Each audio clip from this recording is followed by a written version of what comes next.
Bonjour à tous et à toutes, Madame, Monsieur, le journal, les titres, bienvenue. Une délégation américaine dirigée par le conseiller principal adjoint de la sécurité américaine, Jonathan Finner, a rencontré mercredi le conseil présidentiel de transition CPT à la ville de l'accueil. Le CPT a réclamé la révocation de la chancelière Dominique Dupuis mardi lors d'une réunion avec le Premier ministre Gary Conille. Un accident de circulation survenu mercredi au pont Bois d'Homme sur la route des Gonaïves en direction du Cap-Haïtien a fait un mort et 2 blessés. L'opposition plurielle et le parti politique Réveil National ont annoncé une journée de manifestation prévue pour le 17 octobre pour protester contre les 2 têtes de l'exécutif de la transition. L'UMCI a accordé un moratoire de 3 mois aux fabricants, importateurs et distributeurs dominicains afin de traduire en créole ou en français les informations figurant sur les étiquettes des produits entrant en Haïti. L'ONI a inauguré mardi un bureau à Paris pour permettre aux Haïtiens résidant en France d'obtenir un numéro de notification nationale unique, NINU. D'autres bureaux devraient être ouverts dans d'autres pays afin de servir les ressortissants haïtiens à l'étranger. Restez avec nous pour le développement. De retour, Madame, Monsieur, comme annoncé en titre, une délégation américaine composée du conseiller principal adjoint de la sécurité des États-Unis, Jonathan Finner, du sous-secrétaire d'État américain, Brian Nichols, du directeur principal du Conseil national de sécurité pour l'hémisphère occidental, Daniel Erickson, de l'ambassadeur américain en Haïti, Dennis Henkes, a rencontré à la ville de l'accueil le Conseil présidentiel de transition CPT. Les membres du Conseil présidentiel de transition CPT se sont entretenus mardi avec le Premier ministre Gary Conille au sujet de la position radicale de la ministre des Affaires étrangères face aux autorités dominicaines qui ont entamé des expulsions massives des ressortissants haïtiens en violation des droits humains fondamentaux. Selon une source fiable, le CPT aurait exigé la révocation de la chancelière Dominique Dupuis. Cependant, cette demande rejetée par le chef du gouvernement a conduit les conseillers présidents à adopter une résolution visant à démettre la ministre de son poste. Ils ont averti qu'ils ne participeront pas au Conseil des ministres tant que Dominique Dupuis ne quitterait pas sa fonction. En revanche, après l'annulation du Conseil des ministres prévu pour mercredi, le chef de la primature a convoqué les membres du gouvernement à une réunion. L'objectif est d'adopter une résolution condamnant fermement les mesures des autorités dominicaines qui visent à rapatrier 10 000 Haïtiens par semaine, les qualifiant d'actes xénophobes, racistes et discriminatoires. Une personne a perdu la vie mercredi lors d'un accident survenu sur le pont Bois d'Homme, situé sur la route des Gonaïves menant au Cap-Haïtien. 2 autres personnes ont été blessées. Selon les riverains, le chauffeur ignorait si le pont, endommagé depuis plusieurs années, était impraticable. Ils appellent les dirigeants à réparer rapidement ce pont afin d'éviter de nouveaux drames. Le mercredi 16 octobre a marqué la clôture de la 14e édition du Sommet international de la finance organisé par le groupe Croissance à Port-au-Prince. Le PDG du groupe Croissance, Kestner Farrell, a exprimé sa gratitude envers les partenaires ayant contribué à la réalisation de cet événement. Il a également exhorté la diaspora haïtienne à s'impliquer davantage dans le développement économique du pays dans un contexte où les recettes de l'État sont en baisse et où les bailleurs de fonds internationaux ne répondent plus financièrement.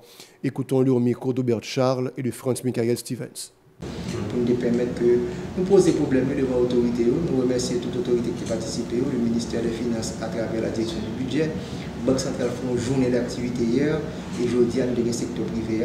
Et nous avons croissance sur plateforme, c'est mettre tout le monde ensemble pour nous faire réfléchir. Donc c'est ça qui fait que nous avons 3 jours pour nous réfléchir, pour nous regarder comment réellement, côté de l'argent et pour nous faire.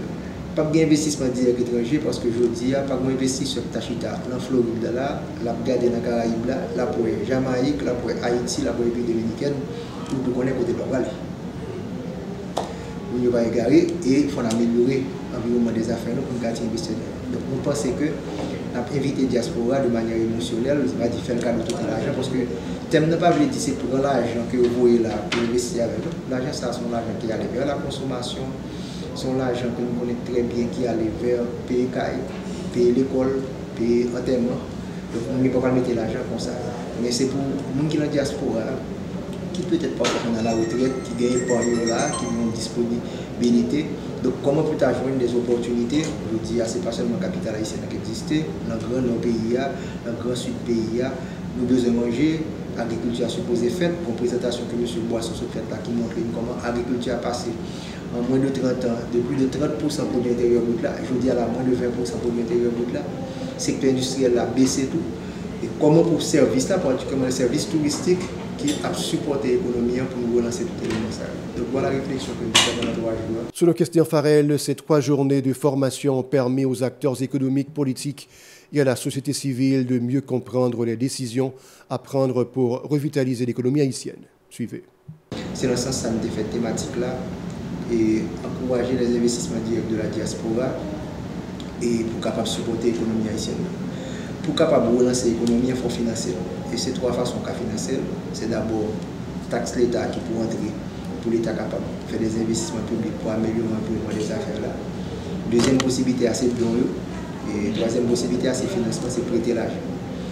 Et la présentation que le directeur budget, M. Sil, a été fait le premier jour, il fait nous connaître que la pression fiscale du pays d'Haïti, seulement 5%.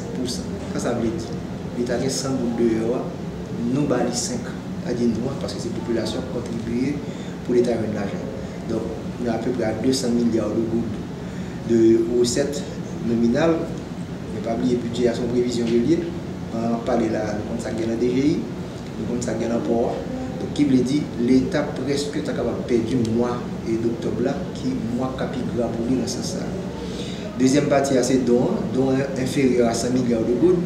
Si nous mettons $ à 132 gouttes pour $1, ça veut dire qu'on parle de $1 milliard de support après choc ça se prend là. Et jusqu'à présent, international là, et ça arrive le lip service là, il y a une promesse, mais l'argent pour décaisser.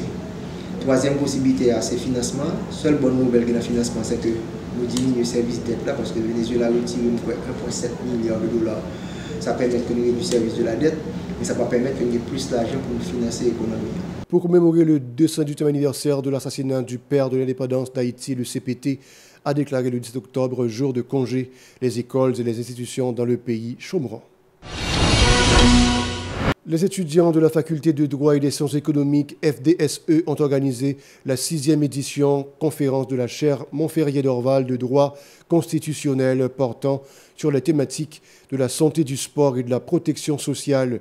Cette initiative intitulée « Les mercredis de la chaire » a eu lieu dans les locaux de l'OPC. Maître Nathan Laguerre a abordé l'importance du sport sur le plan économique, social et géopolitique.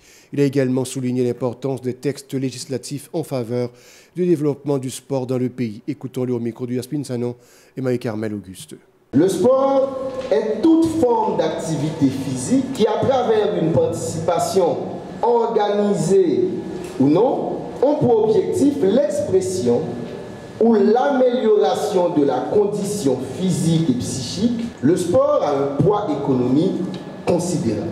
Atteint un taux de croissance globale de près de 5% par an depuis plus de 20 ans et de plus de 8% de 2015 à 2020, c'est-à-dire, et le marché du sport affiche une bonne santé économique. Le poids de l'industrie mondiale du sport était estimé en 2011 à 450 milliards d'euros. Évoque un potentiel économique du sport compris entre 1000 et 1200 milliards de $. Le chercheur a dit que de toutes les sanctions ayant frappé Vladimir Poutine pour avoir attaqué l'Ukraine, vous vous souvenez de la polémique du PSG qui, au lieu de prendre le train pour un trajet court, avait pris l'avion et tout le tollé que ça avait provoqué, eh bien, au prochain déplacement, ils ont pris le train. Et le fait que le PSG, par rapport à ce que cette institution représente en France, accepte de se courber à certaines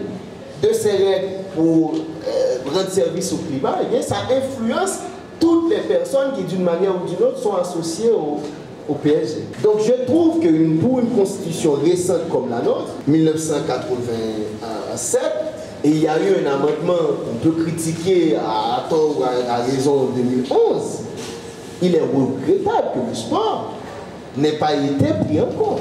Parce que là, je vous parle de ces développements que je viens de faire tout à l'heure. ils ont commencé depuis les années 50.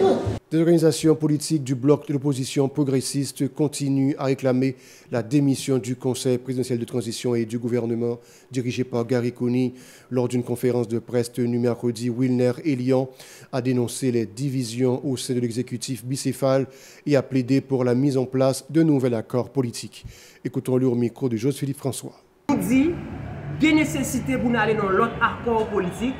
Parce que l'accord qu'il a, il n'a pas de résultat. Et de fait, pas de résultat. Et nous voyons qu'il y a un conflit ouvert qui est déclaré entre CPT et Gary Coney. Alors que Gary Coney émané de CPT. Alors que nous avons une décision pour convoquer le ministre des Affaires étrangères. Là, alors que Gary Coney dit que CPT n'a pas aucune provision légale pour le révoquer au ministre. Donc, il n'a pas même qu'à convoquer le ministre sans consentement. Alors que l'ordre CPTA, c'est le bois exécutif là. C'est eux-mêmes qui mettent Gary Coney pour le ministre. Donc c'est eux qui ont autorité de nomination. Et bien, les gens qui ont autorité, ou bien l'institution qui ont autorité de nomination, c'est les qui ont autorité de révocation. Donc j'avais dit nous ouais, que Gary Coney a comporté en belligérant et en façon pour le dire qu'il n'y a pas rien. Donc CPT ça, c'est pas régler rien pour lui, pas régler rien pour lui.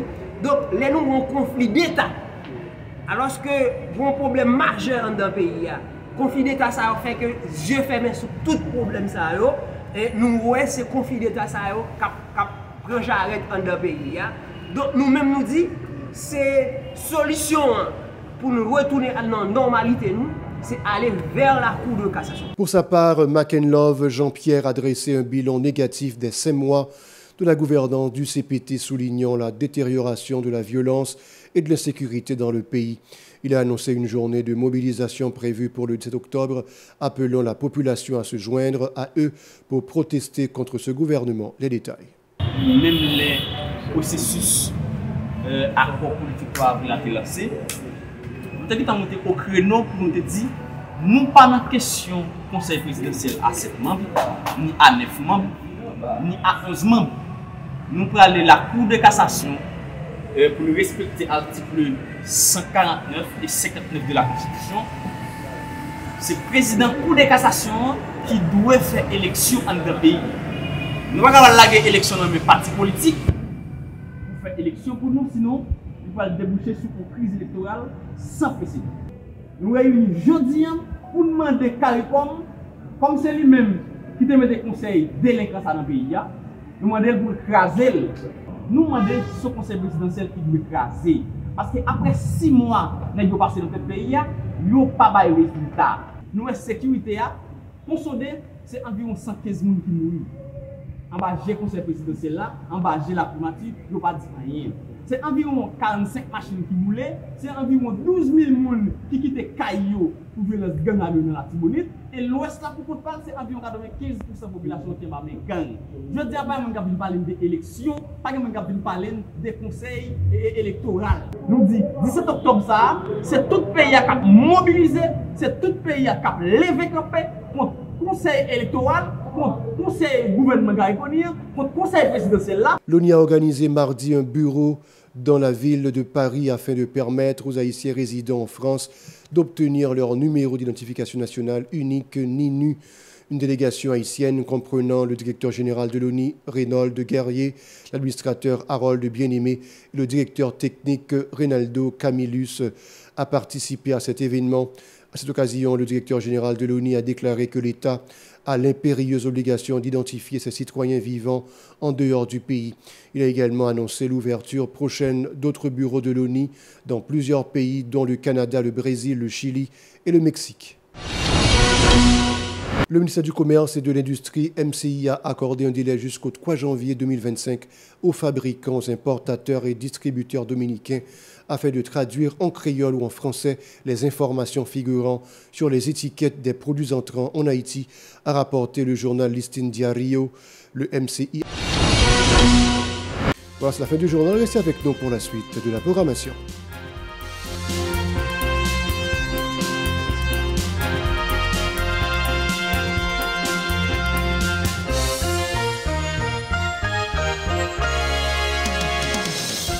Si vous jugez que cette vidéo est intéressante, n'hésitez pas à liker et partager la vidéo. Et surtout, n'oubliez pas de vous abonner à cette chaîne et activer la cloche de notification pour ne pas louper aucune de nos vidéos.